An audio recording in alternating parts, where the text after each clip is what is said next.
ನಮಸ್ಕಾರ ಸ್ನೇಹಿತರೆ, ನಾನು ನಿಮ್ಮ ಮಲ್ಲು ಮುರುಗೋಡು. ಇವತ್ತು ಕರ್ನಾಟಕ ಸರ್ಕಾರ ಕಾಲೇಜು ಶಿಕ್ಷಣ ಇಲಾಖೆ ಒಂದು ಪ್ರಕಟಣೆಯನ್ನು ಹೊರಡಿಸಿದೆ. ಈಗಾಗಲೇ ಗೆಸ್ಟ್ ಫ್ಯಾಕಲ್ಟಿಗೆ ಸಂಬಂಧಪಟ್ಟಂತೆ ಕೌನ್ಸಿಲಿಂಗ್ ದಿನಾಂಕ ಮತ್ತು ತಾತ್ಕಾಲಿಕ ಮೆರಿಟ್ ಪಟ್ಟಿಯ ದಿನಾಂಕ ಹಾಗೂ EIMSನಲ್ಲಿ ಅಂದರೆ ಕಾರ್ಯಭಾರದ ಬಗ್ಗೆ ವಿವರಣೆ ನೀಡಲು ದಿನಾಂಕವನ್ನು ಪ್ರಕಟಿಸಿತು. ಆದರೆ ಇವತ್ತು ಮತ್ತೆ ಏನು ಮಾಡಿದೆ ಅಂದ್ರೆ ಆ ದಿನಾಂಕದಲ್ಲಿ ಪರಿಷ್ಕರಣೆಯನ್ನು ಮಾಡಿ ದಿನಾಂಕವನ್ನು ಪ್ರಕಟಿಸಿತು. ಮೊದಲನೇದಾಗಿ ಈ ಡೇಟನ್ನು ನೋಡಿಬಿಡೋಣ. ಇವತ್ತು ಅಂದರೆ 28/4/2025 ಒಂದು ಪ್ರಕಟಣೆಯನ್ನು ಹೊರಡಿಸಿದೆ. ಏನು ಹೊರಡಿಸಿದೆ ಅಂದರೆ 2024-25ನೇ ಶೈಕ್ಷಣಿಕ ಸಾಲಿನ ಅತಿಥಿ ಉಪನ್ಯಾಸಕರನ್ನು ಆಯ್ಕೆ ಮಾಡಿಕೊಳ್ಳುವ ಬಗ್ಗೆ. ಈಗಾಗಲೇ ಮೊನ್ನೆ ಒಂದು ಪ್ರಕಟಣೆಯನ್ನು ಹೊರಡಿಸಲಾಗಿತ್ತು.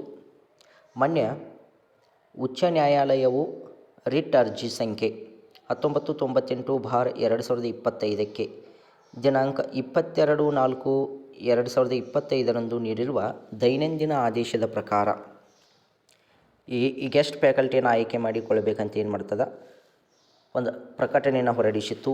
ಅದರ ಅನ್ವಯವಾಗಿ ಇಲ್ಲಿ ಕೌನ್ಸಿಲಿಂಗ್ ಪ್ರಕ್ರಿಯೆಯ ವೇಳಾಪಟ್ಟಿಯನ್ನು ಏನು ಮಾಡ್ತದೆ ಸ್ವಲ್ಪ ಬದಲಾವಣೆಯನ್ನು ಮಾಡಿದೆ. ಏಕೆ ಬದಲಾವಣೆಯನ್ನು ಮಾಡಿದೆ ಅಂದರೆ ನೋಡಿ, 2024-25ನೇ ಶೈಕ್ಷಣಿಕ ಸಾಲಿನ ಇಲಾಖಾ ವ್ಯಾಪ್ತಿಯ ಸರ್ಕಾರಿ ಪ್ರಥಮ ದರ್ಜೆ ಕಾಲೇಜುಗಳಲ್ಲಿ ಹೆಚ್ಚುವರಿ ಕಾರ್ಯಭಾರಕ್ಕೆ ಅನುಗುಣವಾಗಿ ಅತಿಥಿ ಉಪನ್ಯಾಸಕರನ್ನು ಆನ್ಲೈನ್ ಕೌನ್ಸಿಲಿಂಗ್ ಮೂಲಕ ಆಯ್ಕೆ ಮಾಡಿಕೊಳ್ಳುವ ಸಂಬಂಧ ಈಗಾಗಲೇ ಉಲ್ಲೇಖ 3ರಂತೆ ಹೊರಡಿಸಲಾಗಿರುವ ಪ್ರಕಟಣೆಯಲ್ಲಿ ಆಯ್ಕೆ ಪ್ರಕ್ರಿಯೆಯ ವೇಳಾಪಟ್ಟಿಯನ್ನು ದಿನಾಂಕ 4/5/2025 ನಡೆಯಲಿರುವ ನೀಟ್ ಪರೀಕ್ಷೆಯ ಹಿನ್ನೆಲೆಯಲ್ಲಿ ಈ ಕೆಳಗಿನಂತೆ ಪರಿಷ್ಕರಿಸಲಾಗಿದೆ ಅಂತಕ್ಕಂಥದ್ದು. ಅಂದರೆ 4/5/2025 ನೀಟ್ ಪರೀಕ್ಷೆ ಇದ್ದಿದ್ದರಿಂದ ಈ ವೇಳಾಪಟ್ಟಿಯಲ್ಲಿ ಸ್ವಲ್ಪ ಬದಲಾವಣೆಯನ್ನು ಮಾಡಲಾಗಿದೆ ಅಂತಕ್ಕಂಥದ್ದು. ಮೊದಲು ಕಾಲೇಜುಗಳ ಪ್ರಾಂಶುಪಾಲರು ಪ್ರಸ್ತುತ ಲಭ್ಯವಿರುವ ಕಾರ್ಯಭಾರದ ಅನುಗುಣಕ್ಕೆ ವಿವರವನ್ನು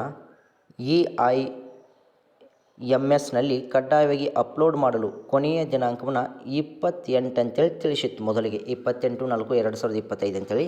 ಈಗ ಅದನ್ನು ಏನು ಮಾಡಿದ್ದಾರೆ ಅಂದ್ರೆ ಪರಿಷ್ಕರಣೆ ಮಾಡಿ 29 ಅಂತೇಳಿ ಏನು ಮಾಡಿದೆ ಅಂದರೆ ತಿಳಿಸಲಾಗಿದೆ ಅಂತಕ್ಕಂಥದ್ದು. ಹಾಗಾದರೆ ತಾತ್ಕಾಲಿಕ ಮೆರಿಟ್ ಪಟ್ಟಿ ಹಾಗೂ ತಾತ್ಕಾಲಿಕ ಕಾರ್ಯಭಾರದ ಪ್ರಕಟಿಸುವ ದಿನಾಂಕವನ್ನು 2/5/2025 ಅಂತೇಳಿ ತಿಳಿಸಲಾಗಿತ್ತು. ಆದರೆ ಆ 2/5 ಪರಿಷ್ಕರಣೆ ಮಾಡಿ 3/5/2025 ಅಂತ ಏನು ಮಾಡಲಾಗಿತ್ತು ಪರಿಷ್ಕರಣೆ ಮಾಡಲಾಗಿದೆ ಅಂತಕ್ಕಂಥದ್ದು. ಇನ್ನು ಮೆರಿಟ್ ಪಟ್ಟಿಯನ್ನು ಕಾಲೇಜು ಆಯ್ಕೆ ಕೌನ್ಸಿಲಿಂಗ್ ಪ್ರಕ್ರಿಯೆ ಅಂದ್ರೆ ಕೌನ್ಸಿಲಿಂಗ್ ಪ್ರಕ್ರಿಯೆಯನ್ನು ಮೊದಲೇ ಪ್ರಕಟಿಸಿದಂಥ ಒಂದು ಪ್ರಕಟಣೆಯಲ್ಲಿ 4/5/2025 ಕೌನ್ಸಿಲಿಂಗ್ ಮಾಡ್ತೀವಿ ಅಂತೇಳಿ ತಿಳಿಸಲಾಗಿತ್ತು. ಆದರೆ ಈಗ ಅದನ್ನು ಬದಲಾವಣೆ ಮಾಡಿ 5/5/2025 ನಾವೇನು ಮಾಡ್ತೀವಿ ಕೌನ್ಸಿಲಿಂಗನ್ನು ಪ್ರಾರಂಭಿಸ್ತೀವಿ ಅಂತೇಳಿ ಏನು ಮಾಡಿದೆ ಅಂದ್ರೆ ಪ್ರಕಟಣೆಯನ್ನು ಹೊರಡಿಸಿದೆ ಅಂತಕ್ಕಂಥದ್ದು.